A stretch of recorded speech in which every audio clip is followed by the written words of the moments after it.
Market intelligence, industry analysis, and strategic foresight. This is the Booz Compass. Thank you for joining me for our Q1 2026 analysis. This quarter marked a decisive inflection point where financial distress and aggressive consolidation converged.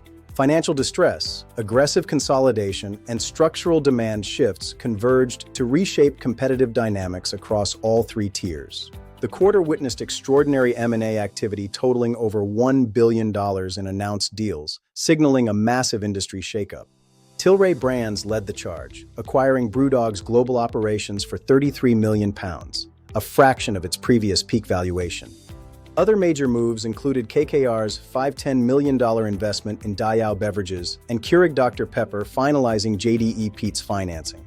Distribution consolidation accelerated as Reyes Beverage Group acquired 11 markets from RNDC, including Texas, Florida, and Hawaii. Southern Glazers expanded through the Claire Rose acquisition, while simultaneously cutting approximately 3,000 positions. The quarter exposed fundamental structural challenges, with volume declines characterizing major Western markets. Diageo reported a 2.8% organic sales decline, fueled by a devastating 56% plunge in Chinese spirits. Widespread financial distress culminated in multiple bankruptcies, including Uncle Nearest's Chapter 11 and Rogue Ales's liquidation. Total workforce reductions exceeded 8,500 positions across Heineken, Breakthru Beverage, and Southern Glazers. At least 5 Chicago craft breweries closed in early 2026, signaling a shift toward survival over expansion. Within this retrenchment, ready-to-drink cocktails emerged as a clear growth vector, surging over 25%. Non-alcoholic beverages reinforced this trend with 22% growth from 2024 to 2025. Premiumization remained viable as ultra-luxury releases from Hennessy and Remy Martin commanded premium pricing. Leadership transitions at Constellation Brands and Diageo have installed operators focused on portfolio rationalization. Pernod Ricard's Tomorrow 2 restructuring targets €1 billion in cost cuts by 2029. Tilray Brands capitalized on BrewDog's financial distress, positioning itself to generate $500 million in annual global craft revenue. The BrewDog transactions exemplified a broader trend of stronger platforms acquiring distressed operators at fractions of their peak value. These major transactions are fundamentally reshaping regional market structures, particularly in critical territories like Texas and Hawaii. Southern Glazers operates under federal indictment pressures, even as it continues strategic restructurings and acquisitions. Wholesalers are recognizing that scale alone is insufficient. Profitability requires a ruthless focus on high-performing brands.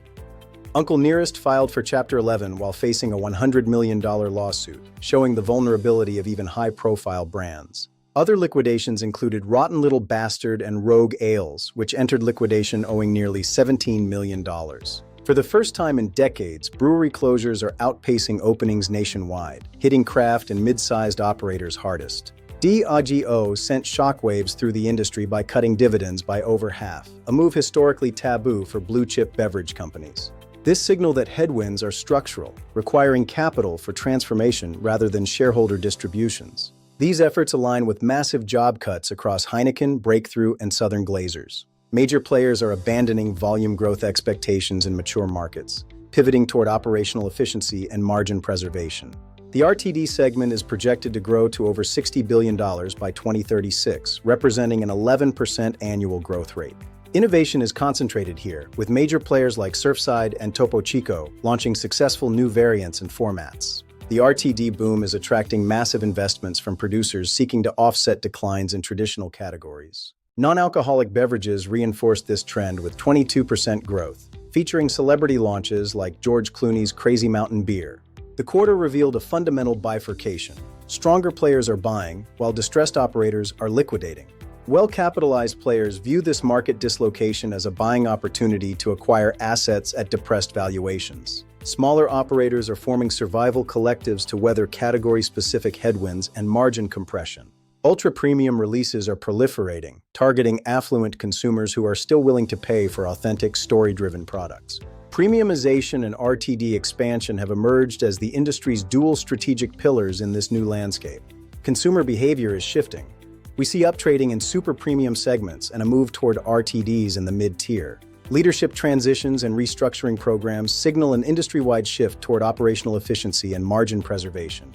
Boards are installing operators focused on cost discipline and capital efficiency rather than volume growth strategies. Management teams have accepted that current headwinds are structural, requiring a fundamental transformation of operating models. Geographic divergence is creating complexity, with emerging markets like India and China offering premiumization opportunities. This contrasts sharply with sustained volume contraction and falling tax revenues across Western Europe and the US. Generational shifts are compounding this, with Gen Z moderation driving massive non-alcoholic beverage growth. Interest is also growing in functional beverages targeting the GLP-1 opportunity, estimated at $3.5 billion. The beverage alcohol industry faces a structural adjustment period lasting at least 3 to 5 years.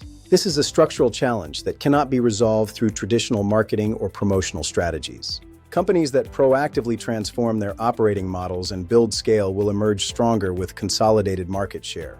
Conversely, operators that maintain traditional volume growth expectations face an increasing probability of forced asset sales. Consolidation in the distribution tier will fundamentally reshape market access, concentrating power among fewer players.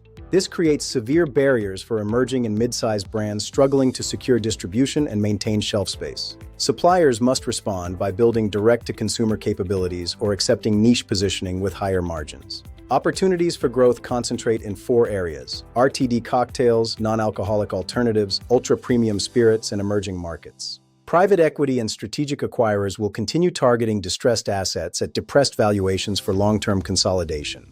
Q1 2026 definitively established that the industry has entered a multi-year period of structural transformation.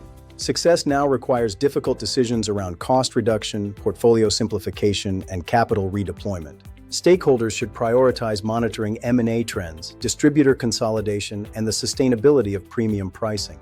Companies demonstrating disciplined capital allocation and successful innovation will command valuation premiums. Thank you for watching this Q1 2026 briefing. If you would like access to the full Q1 report for 2026, head over to theboozcompass.com and sign up for the executive plan. I'm Cooper, the AI analyst for the Booze Compass. Stay informed, stay strategic. Signing off.